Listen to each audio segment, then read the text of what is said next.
Bonjour. Suite à la première partie de la vidéo qui était consacrée au dépannage de la carte d'alimentation, dans cette deuxième partie, je vais aborder comment nettoyer et contrôler l'ensemble des éléments qui composent cette tireuse à bière Krups de référence VB5020 FR. Avant de commencer, je vais effectuer le nettoyage complet de cette tireuse, parce qu'on constate quand même qu'il y a pas mal de poussière, entre autres dans le refroidissement, et puis également au niveau de la façade, là c'est pas très propre. Bon voilà, j'ai commencé à nettoyer ici toute la partie façade, donc on voit que c'est quand même beaucoup plus propre. Ce que je vais faire maintenant, c'est enlever toute la poussière qu'il y a au niveau du radiateur. Donc ce qu'on voit, c'est qu'il y a un cache ici en plastique. Donc pour enlever toute cette partie là, ce qu'il faut que je fasse, c'est soulever ici donc il y a un petit téton là qu'il faut que je soulève ici, ici là.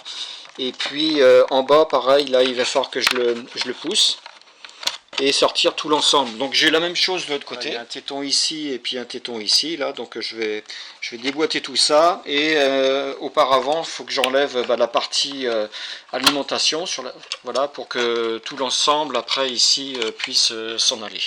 Bon, ça y est, donc après avoir défait les deux clips ici de part et d'autre, donc maintenant je peux enlever la partie ventilation.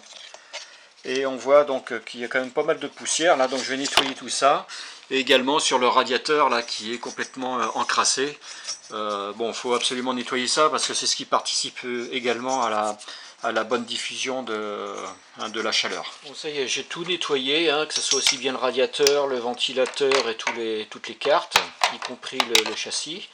Et ce qu'on va faire maintenant ensemble, c'est le tour de tous les éléments que compose cette tireuse à bière. D'abord, voici la carte d'alimentation. Donc c'est celle-ci qui alimente l'ensemble de la machine, y compris donc la carte que je vais appeler la carte de gestion. Cette carte de gestion, ou la carte mère, c'est elle qui gère tout l'ensemble, et donc entre autres ce microprocesseur qui est en charge de tout réguler.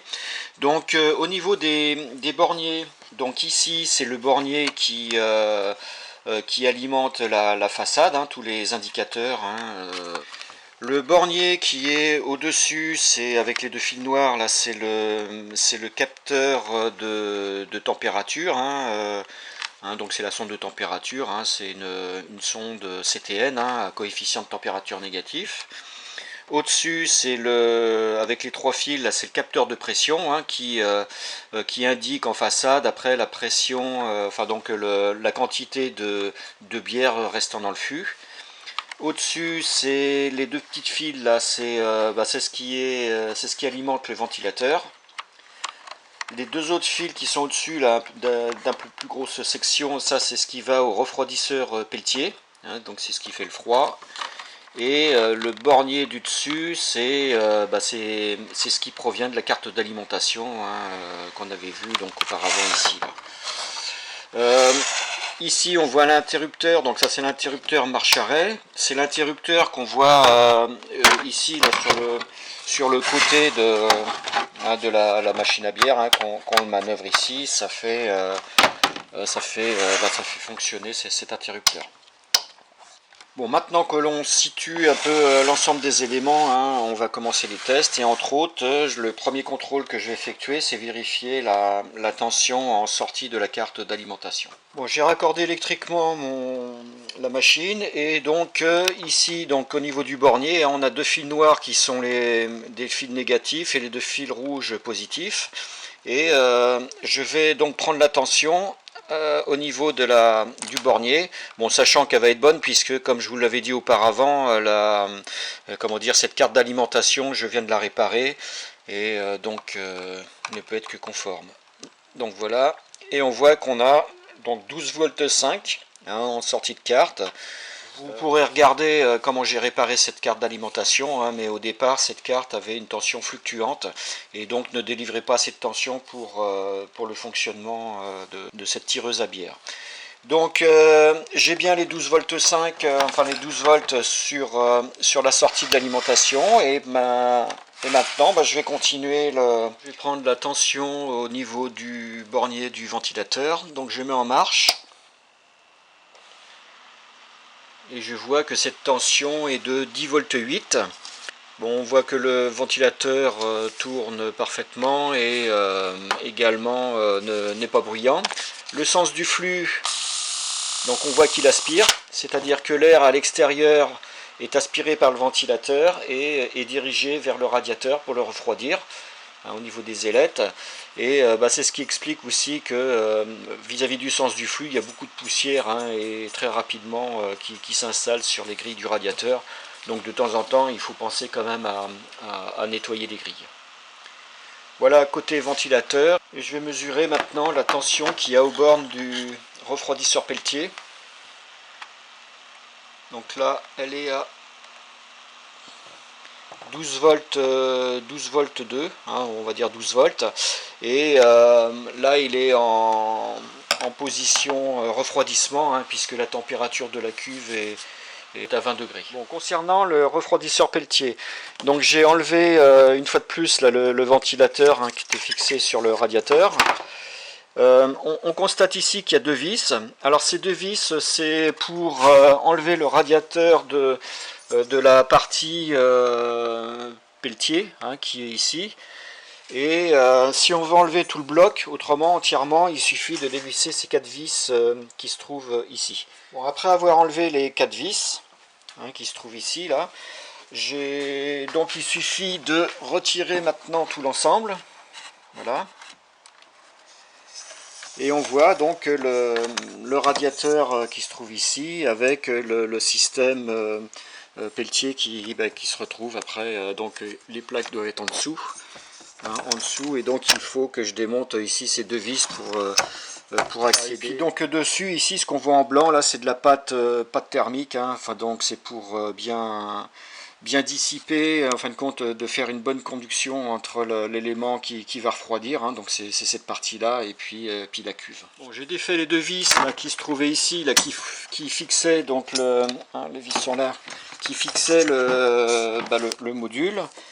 Et lorsque j'enlève donc cette partie ici, hein, donc hein, c'est ce qui fait la liaison, comme je disais tout à l'heure, entre la cuve et puis le module Peltier. Ça bouge un peu, mais je suis désolé, hein. Et on voit donc le module Peltier qui se trouve à cet endroit-là. Donc si un jour il est HS, hein, il faut faire cette démarche et puis après racheter cette pièce, hein, qui permet donc de faire le refroidissement lorsqu'on injecte un courant entre les deux plaques. Donc il y a une plaque ici qui sera froide, hein, donc c'est la partie côté cuve. Et puis l'autre partie en dessous, là, côté radiateur, ça sera la partie chaude. Voilà, bon, je vais vous expliquer quand même comment fonctionne l'effet Peltier.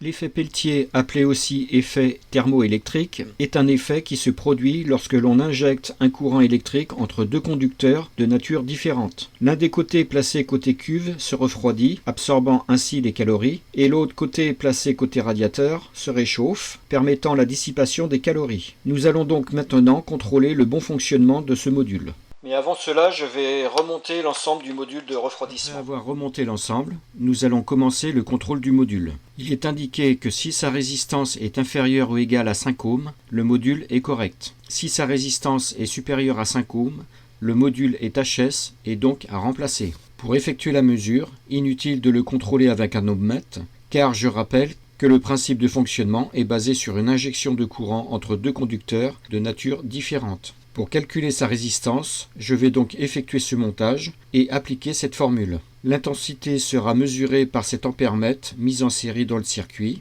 et la tension sera mesurée par ce voltmètre raccordé aux bornes du module Peltier. J'ai fait le raccordement, donc j'ai placé l'ampèremètre ici sur le circuit d'alimentation, hein. J'ai carrément mis une pince ampèrmétrique, hein, ça évite de couper les circuits. Et j'ai mis également mon voltmètre en position continue, hein, et je prendrai la tension au niveau du bornier. Donc je mets sous tension. On peut relever, alors je vais prendre les relevés en même temps, hein, parce que si ça fluctue un petit peu. Donc je mets mon voltmètre, voilà. Je constate et je note 12 volts 25 pour 4,5 ampères. Donc je vais maintenant effectuer le calcul et puis on va voir si ça correspond aux valeurs qui sont annoncées. L'intensité mesurée étant de 4,5 ampères et la tension mesurée étant de 12,2 volts, en appliquant la formule R est égal à U divisé par I, on obtient une résistance de 2,7 ohms, ce qui nous indique que le module est conforme car inférieur à 5 ohms. Maintenant, je vais remonter l'ensemble du module effet Peltier sur la cuve.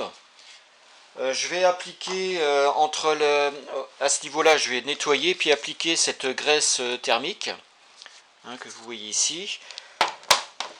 Cette graisse thermique permet une meilleure dissipation thermique. Ça permet d'assurer un bon contact et d'éviter la présence d'air entre les deux surfaces. Et une fois remonté, je continuerai les essais. Un autre contrôle qui peut être également réalisé est le test de l'efficacité de refroidissement. Pour cela, il faut placer la sonde d'un thermomètre dans le fond de la cuve, fermer le couvercle et noter la température de départ T1. Ensuite, mettre sous tension la tireuse à bière et au bout de 10 minutes, noter la température T2. Le résultat est conforme, donc l'efficacité de refroidissement si T1 moins T2 est égal à 5 degrés plus ou moins 1. Je vais donc procéder à ce test. Bon, comme préconisé, j'ai placé mon thermomètre donc ici et le fil de la sonde que j'ai fixé au fond de la cuve ici. Et donc j'ai mis à côté également un chronomètre que je démarrerai au moment de sous tension. Ce que je vais faire, je vais fermer le couvercle. Voilà. Donc j'ai allumé le thermomètre, donc on va prendre comme température initiale 13 degrés. J'ai mis mon chronomètre et dès que je vais mettre sous tension, je vais démarrer le chronomètre. Voilà, c'est fait. J'appuie dessus et puis on va attendre maintenant les 10 minutes. Je ferai quelques petites coupures parce que je ne vais pas rester 10 minutes de film. Donc là on voit qu'on est à peu près presque à 3 minutes et on voit qu'on est une température de 11 degrés 3. Donc là on approche des 5 minutes. Et on voit qu'à 5 minutes, on est à 10 degrés de température. Nous sommes à 8 minutes maintenant. Et on est à 8 degrés 6. Donc on voit que ça continue à descendre. Donc on va arriver au terme des 10 minutes. Je vais attendre donc que ça soit 10 minutes et relever la température. Voilà, les 10 minutes sont passées et on voit qu'on est à 7 degrés 5. Au bout de 10 minutes. Donc je vais noter ça. On avait dit que le résultat était conforme si T1 moins T2 était égal à 5 degrés plus ou moins 1. La température T1 relevée était de 13 degrés. La température T2 relevée au bout de 10 minutes était de 7,5 degrés. Si l'on soustrait T1 moins T2, cela nous donne un écart de température de 5,5 degrés. Ce résultat est donc conforme. Dans le cas où le résultat n'était pas conforme, il faut vérifier la résistance du module Peltier et en cas d'une résistance élevée, le remplacement du module Peltier est à réaliser. Voilà ce que l'on peut dire sur le bloc de refroidissement. Maintenant, nous allons contrôler si l'indicateur de façade fonctionne correctement. Donc je vais mettre sous tension. Bon, on constate ici qu'il y a donc un indicateur de température. À côté, donc à ce niveau-là, c'est l'indicateur de présence de fût. Donc à l'intérieur de la cuve, à l'identique que de ça, il y a un capteur, donc là c'est un capteur de pression. Là on voit que là ça clignote, ça veut dire qu'il n'y a pas de fût dedans. Et s'il y avait un fût qui était plein, l'ensemble des indications, des niveaux auraient été verts et non clignotant. Je vais commencer par tester ce capteur, donc c'est le capteur de pression qu'on va voir tout de suite. Et ce qu'il avait été indiqué dans une notice, c'est qu'il fallait mettre une masse, donc là j'ai une masse de 2 kg.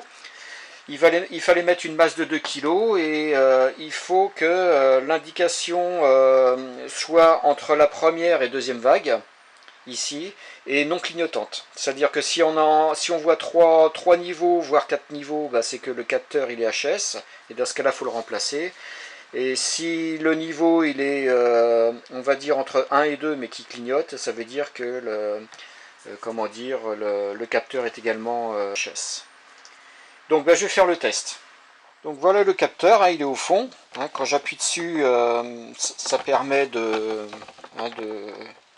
d'avoir le niveau. Quand on mettra le flux, ça s'appuie sur ce capteur là. Voilà.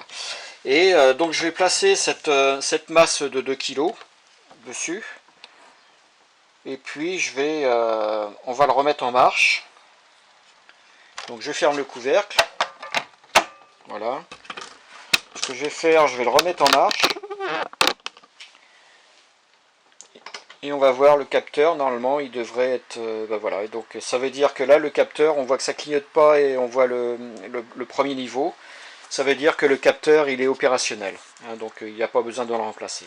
Maintenant, je vais tester la sonde de température qui est à coefficient de température négative, c'est-à-dire que plus la température augmente et plus la résistance de la sonde doit diminuer. C'est ce que l'on observe sur la courbe de cette CTN. Nous voyons sur cette courbe que la résistance doit être de 11,5 kΩ à 22 degrés et de 24,6 kΩ à 4 degrés en passant par 16,75 kΩ à 10 degrés. Je vais donc contrôler cette sonde en mettant ma sonde de thermomètre en fond de cuve et un ohmmètre sur le connecteur de la sonde de la tireuse à bière. À 25 degrés, je relèverai la résistance de la sonde qui devrait avoisiner les 10 kΩ plus ou moins 1, puis à 4 degrés les 25 kΩ plus ou moins 1. Je vais donc maintenant effectuer ces tests. Bon, j'ai préparé le montage, donc ici j'ai placé mon thermomètre. Et la sonde de mon thermomètre, donc je l'ai fixée au fond de la cuve, près du capteur. Et à côté, j'ai branché donc mon multimètre que je mettrai en position ohmmètre. Et le multimètre, donc je l'ai raccordé sur le connecteur de la sonde de température. Et je vais, comme ici je suis dans mon garage. Bon, il fait quand même assez froid, donc comme les essais sont à partir de 25 degrés, je vais utiliser ce pistolet à air chaud là pour réchauffer la cuve, de façon à mettre un équilibre thermique au-dessus de 25 degrés. Bon, je vais finir de préparer ça et puis je mets sous tension. J'ai donc réchauffé la cuve et j'ai fermé le couvercle. On voit qu'on est à 26,5 degrés avec une résistance de 10,3, enfin on va dire 10,4 kΩ. Et je vais attendre que ça arrive, donc je vais le mettre en marche et à 25 degrés, je vais relever la résistance qui sera marquée sur le multimètre. Donc je mets sous tension, je vais attendre les 25 degrés. Donc là on est à 25 degrés, là on vient de passer les 25 degrés et je lis donc à 25 degrés une résistance de 10,4 kg. Voilà, donc on a atteint les 10 et on voit donc les 10 degrés, on voit qu'on est à 18,5. Bon là on est à 4 degrés et on constate qu'on est à 24,4 kg. Voici la synthèse des mesures. La valeur théorique à 25 degrés est de 10 kΩ plus ou moins 1. La valeur mesurée étant de 10,4 kΩ, le résultat est conforme. La valeur théorique à 10 degrés en arrondissant est de 17 kΩ plus ou moins 1. La valeur mesurée étant de 18,5 kΩ, le résultat est également conforme. Et enfin, la valeur théorique à 4 degrés est de 25 kΩ plus ou moins 1. La valeur mesurée étant de 24,4 kΩ, ce dernier résultat est conforme. En conclusion, le capteur de température est conforme aux attentes. Bon, maintenant je vais vous faire voir comment enlever le capteur de pression et de température qui est au fond de la cuve. Donc pour cela, ce qu'il faut faire déjà, c'est défaire les deux connecteurs, donc celui de la sonde et puis celui bien sûr du capteur de pression. Ensuite, ce qu'il faut faire, c'est enlever le cache. Donc là j'ai retourné, enlever le cache qui se trouve ici. Donc il y a un cache, voilà. On va dégager les fils que je viens de déconnecter et défaire ici la vis centrale qui se trouve là. Après avoir dégagé les deux connecteurs et défait la vis centrale avec une clé BTR, il suffit de pousser au fond avec un tournevis ici pour déclipser, donc c'est à ce niveau là, il faut pousser et voilà. Et donc maintenant on peut enlever le capteur. Que voilà, donc on va regarder un peu comment il est constitué, ce capteur. Bien sûr, s'il y a la sonde de température ou alors le capteur de pression qui ne marche pas, il faut passer par cette opération. Donc voilà comment c'est constitué. Donc pour enlever l'ensemble, il faut soulever la coquille ici, voilà.